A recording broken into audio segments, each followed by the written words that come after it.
que és l'àmbit de l'actuació de la gratuïtat de llibres de text. El PROGAS vol fer públic que ja en l'avantprojecte de pressupostos municipals que ha començat a discutir-se en la Comissió d'Hisenda, ha hagut una reunió i esta setmana està prevista una altra, no hi ha cap partida, o almenys nosaltres no hem vist cap partida destinada a satisfer aquests compromisos. I per tant nosaltres anunciem que presentarem una esmena als pressupostos de l'Ajuntament de Gandia perquè aquesta gratuïtat pugui ser possible.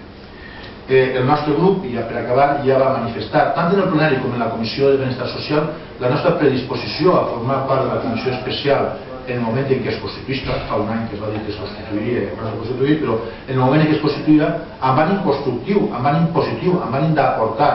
i de veure les distintes solucions que hi ha a una qüestió, que tampoc no té per què ser tan gravosa econòmicament, la poca gravositat de la gratuïtat de les escoles infantils que l'ha manifestada per part de la regidora d'Educació diverses voltes, i la de llibre de text hi ha fórmules diversissíssimes per poder arribar a que no fora tan costosa per a l'Ajuntament. En qualsevol cas, nosaltres hem obert a totes les possibilitats, el que sí que vol dir és que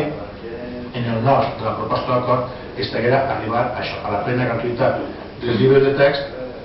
i de les escoles infantils en un moment particularment delicat per a les economies familiars com és aquest moment de crisi en què ens trobem. Seria una molt bona notícia que